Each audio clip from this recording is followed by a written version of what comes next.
Вашему вниманию представляем пару бойцов в синем углу клетки. Бойцу 34 года. Его рост 174 сантиметра. Профрекорд 10 побед, 8 поражений. Вес 66,3 килограмма. Стиль ММА из Кыргызстана. Бакытбек Даушебаев! В красном углу клетки его оппонент. Бойцу 30 лет, его рост 170 сантиметров.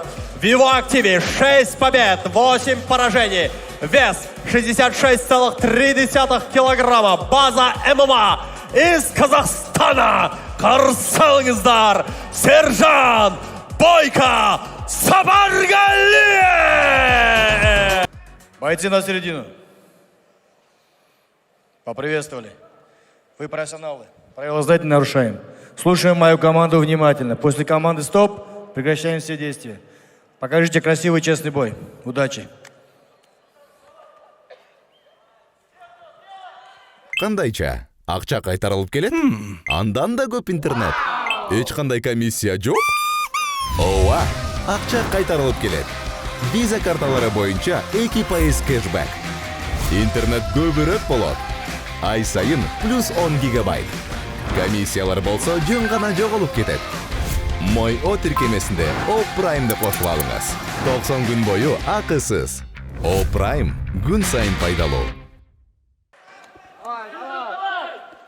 Бактыбек Дүйшүбайұлы, Сержан Сапаргалиев бұл жігіттер ешқашан қарсылас таңдамаған. Бұны рекордтарынан ақ көріп отырсыздар. Сондықтан бұл жігіттердің жекпе-жектері қалай аяқталса да драмаға, шоуға толы болады әрдайым. Бүгінде біздің үмітімізді ақтайды деп үміттенейік, кеттік. Алғашқы раунд, солақай. Бактыбек Дүйшүбайұлы начинает поединок с лоу-киком. Сержан. Слышим, кажется, очень близко стоят друг напротив друга. Және ыңғайлы сәт туғанда бас салуға дайын тұрған сияқты екен. Дүйшүбайұлы күреске алғашқы болып кетті. Хватил шею, здесь Сержан ушел за гильотиной, кажется. Қауіп жоқ, әзір енді қылқындырады деп айта алмаймыз. Сапаргалиев оған қоса сайт контрол алуға жақын Дүйшүбайұлы.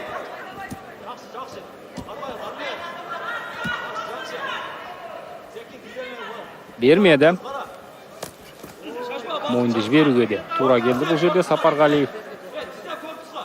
Уақыт пен энергия жоғалту керек екенін түсініп отыр. Және гард жапты. Сапаргалиев. Дүйшүбайұлы енді іске кірісу керек. Да, работа для Бактыбека. Может получиться. Қорғатып өу керек. Развернуть, но... Болмады қараңыздар. Қақат деген, жақсы алған еді мойынды. Так, главное здесь распределить силы, иначе при неудачной попытке можно все силы там оставить в этом захвате. Қолға көп көңіл бөліп қойған сияқты. Бұл жерде гильотина тек қана қолмен емес, аяқтың белдің күшімен жасалынатын әдістердің бірі. Дүйшүбайұлы шығып кетуге жақында қалды қазір. Тіпті өзі қылқындыра іске салуы мүмкін бұл жерде. Но не отпускает, кстати. До сих пор шею удерживает. Енді бұл соққы өткізіп алмаудың кепілі қазір. Сапаргалиев үшін. Ал көрейік. Дүйшүбайұлы позиция жақсартуға тырысады. Айтарлықтай қауіп төндіре алмай жатыр әзірше.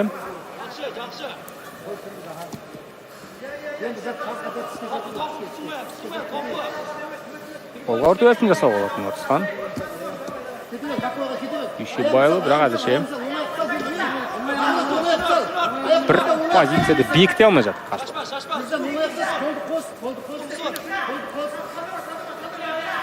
Уже сможет занять доминирующую позицию. И прихватил ногу Сержан, пытается. Қараңыздар. Бекіте алмады, керісінше қазір Сапаргалиев түбі қарсыласының үстіне шығалды. Арпалыс, күрес. Нақты біреуге басымдылық беру қиын бұл жерде.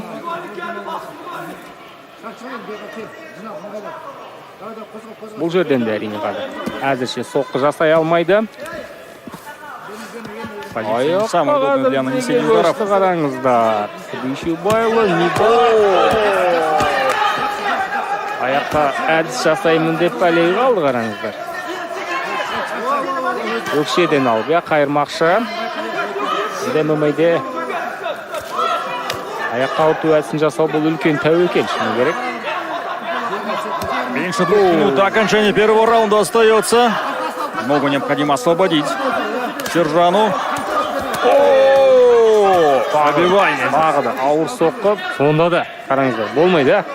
Дүйшебайұлы не тізе, не өкше көздегені тағы да.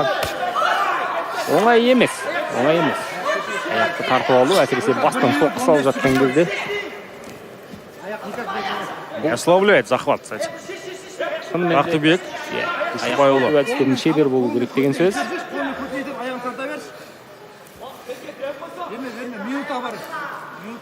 1 минута остается до окончания первого раунда. И Міне, қазір тағы бір мәрте салып көрмекші. Бір сәтке ғана, жасап көрді. продолжает атаковать пятку. Үміті бар енді. Дүйшебайұлының. Возвращается в стойку тем временем Сапаргалиев. Тордан қазір саусақтар мініліп алған еді, рефери. Дер кезінде бұны да көріп үлгерді. Бар. Тейкдаун. Бекте алмақ соңына дейін. Тағы да бір айналып. Чуть-чуть осталось и... здесь. Выходит на рычаг. Меньше 10 секунд остается. Раунд аяқталды. Завершается раунд. Басымдылық беру қиын бұндай раундтарда. Второй раунд. Үшінші раунд. Бірден калф-киктен басталып отыр. Дүйшебайұлының орындауында және өзі күреске ұмтылды. Мойындалды ма қазір? Мойындалды, тағы да тәуекел қараңыздар, қылқындыру. Тағы да... Намеченный план, кажется, на удушающий гильотину. Жетеді ме бұл қараңыздар? Конечно, посерьезнее взял, чем в первом раунде. Жақсылап алғандай. Көп күш қажет. Қапасын түкіріп тастауға мәжбүр болды бұл жерде. Дүйшебайұлы. Екінші раундта енді. Жоқ. Енді қылқындыру екі талай. Да, уже ослабил захват здесь. Сержан не хватило. Ұпай жағын ойламайды екен, Сапарғалиев. Мүмкіншілік болса бірден тәуекел етіп ұпай салады әдіс жасауға. Міне, соның қазір салдарын көріп отыр енді. Қылқындырамын деп гардқа секіріп еді, енді қарсыластың астында жатып қорғануға мәжбүр. Шыдап шыққанына Дүйшебайұлы енді басымдылыққа ие. Локти подключает добивание. Дүйшебайұлы.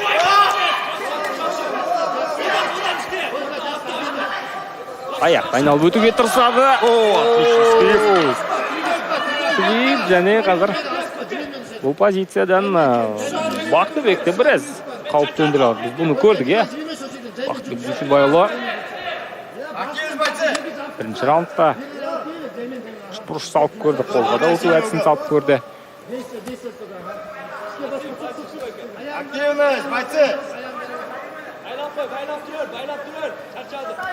Возможность для Сержана передохнуть, восстановить силы.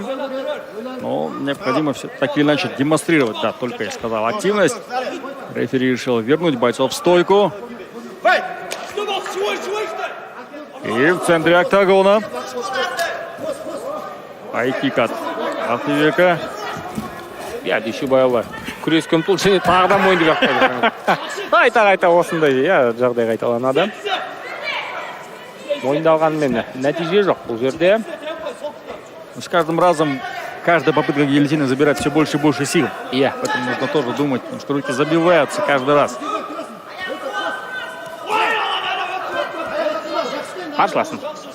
Арқасына шығаруға мәжбүр бұл жерде Сапарғалиев. Амал жоқ. Ал, екі аяқ салды. Бекмаунт бар.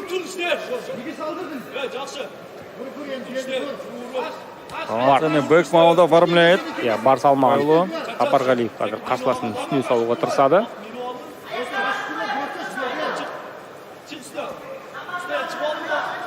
Әзірше әрине қылқындыру әдісі туралы айту ерте.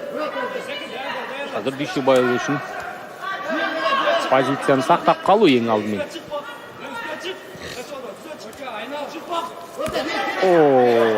И близок к маунту нет, отказался, кажется, Дүйсебайұлы от маунта.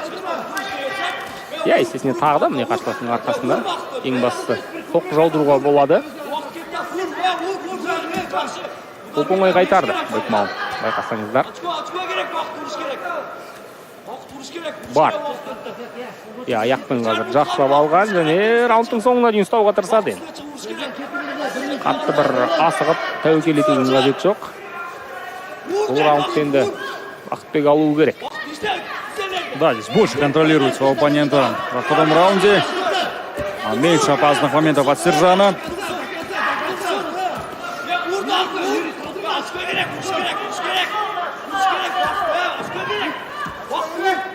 Тамаша, зені салды ішке. Позиционалын қайта алмай әлек. Маунт бар. Задержался в маунте. Тағы да. Сол позиция. Қатты ештеңе өзгерген жоқ, және өзгеретін түрі де жоқ. Шыны керек.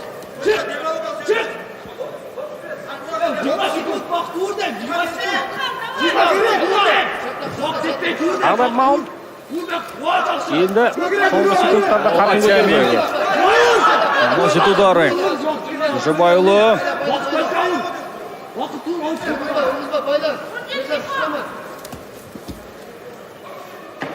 Не задерживается, кстати, ни в одной позиции Сержан. Иә. Бірақ қалай дегенмен қарсыластың астында, иә, өзі шабуылдайтындай сондай бір қауіп төндірген жоқ.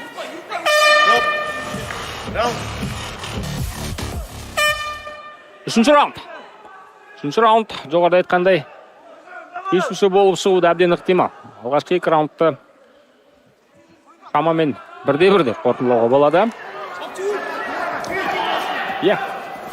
Дәл осыны күттік, иә. Тағы да сол. В каждом раунде Сержан это делает. В каждом раунде. Кимура. Алғаны Кимура болу керек бұл жерде. Сержан даже не делает отбрасывания, понимаешь? Ему это не надо. Болмады. Тағы да аяқ ұмтылатын анық. Получил Сапарғалиев. Иә, жаңағы алғашқы шабуылдардың бірі.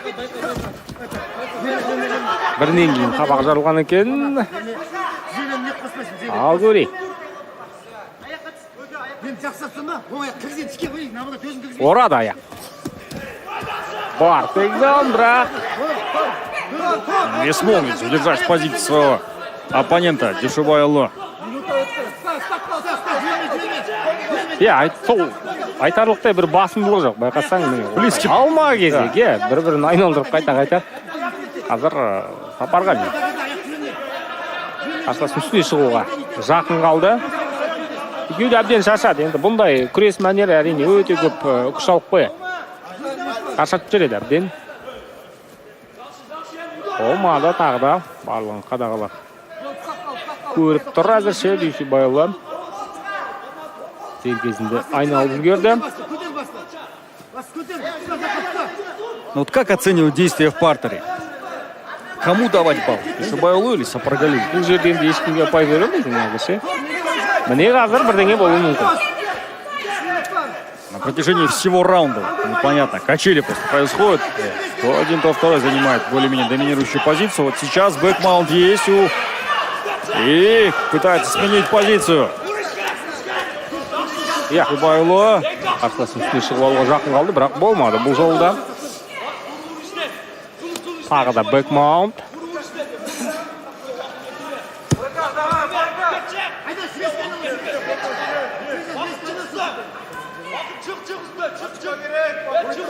Снова активности мало в партере. На фоне третьего раунда и усталости двух бойцов. Кроме удержания в этой позиции пока что Бахтыбек Дүйсебайұлы ничего нам не демонстрирует. иә, тек қана осындай бір жартылай позициялар, иә, біздің көріп отырғанымыз. Есесіне, қалай дегенмен Дүйшебайұлы көбірек сондай позициялар. О, здесь опасно. Движение. Иә. Коленом нанес удар. Ережеге қайшы. О, здесь становится интересно. Иә, минус Бөріпай, бұл шешуші карточка. мүмкін. Шанс есть у Сержана этот раунд забрать. Міне. Иә. Давайте поддержим бойцов. Ал кеттік. Қазір қалған 2 минут басым болу керек Дүйшебайұлы. Бөріпай жағдайды қиындатты біраз. Сержану главное не пропустить проход, перевод в партер, но это и пытается сделать сейчас Бақтыбек. Бақтыбек точнее. Бар тейкдаун. Енді осы позицияны сақтап қалумен айналысады, әрине. Минус Бөріпайдан кейін жағдай қиын. Тамаша, қорғанысты бұзып өтуге де жақын қалды.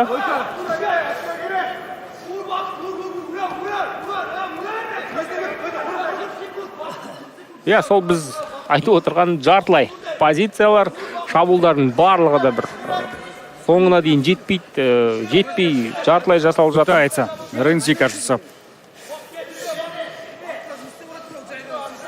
Әрине қазір Выйти на Рынси. барынша енді мерзімнен бұрын жеңіске жетуге тырысады. Өзі қандай жағдайға тап болғанын түсініп отыр. Минута остается, даже меньше минуты до окончания третьего раунда у нас.